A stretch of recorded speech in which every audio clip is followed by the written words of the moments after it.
नमस्कार, तळोदा वृत्तांकनमध्ये आपलं स्वागत आहे। जर आपण नवीन असाल तर कृपया चॅनलला लाईक आणि सबस्क्राइब करा व बेल नोटिफिकेशन ऑल वर सेट करा। तळोद्यात कृषी विभागाची खरीप पूर्व आढावा सभा।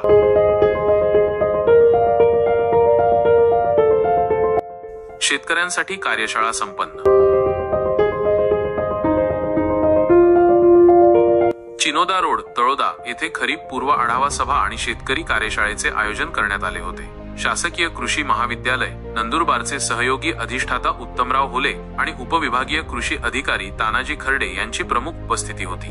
प्रभारी तालुका कृषी अधिकारी आर मंचरे यांनी तालुक्यातील सर्वसाधारण माहिती आणि पर्जन्याचे सादरीकरण केले।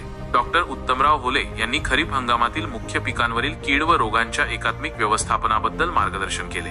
तानाजी खर्डे यांनी शेतकऱ्यांना खरीप पूर्व नियोजनाविषयी सविस्तर माहिती दिली। सुमित नगराळे यांनी ॲग्रीस्टॅक, पीएम किसान व गोपीनाथ मुंडे अपघात विमा योजना, तर रजनी कोकणी यांनी महाडीबीटी वरील योजना व फळबाग लागवड योजनेबाबत मार्गदर्शन केले। कार्यक्रमात डॉक्टर अविनाश पोळ यांनी पाणी फाउंडेशन डिजिटल शेती शाळेबद्दल ऑनलाईन बैठकीद्वारे मार्गदर्शन केले। कृषी सहाय्यकांनी शेतकऱ्यांना बियाणे उगवण क्षमता चाचणी, बीज प्रक्रिया, बीबीएफ यंत्राने पेरणी, उमणी नियंत्रणासाठी सोलार लाईट ट्रॅप, बियाणे खरेदी करताना घ्यावयाची काळजी, सीआरए तंत्रज्ञानाने फळबाग लागवड इत्यादी प्रात्यक्षिके दाखवली। कार्यक्रमाचे सूत्रसंचालन जगदीश शिरसाट यांनी केले। या कार्यक्रमाच्या यशस्वीतेसाठी सर्व कृषी सहाय्यक व कृषी पर्यवेक्षकांनी सहकार्य केले।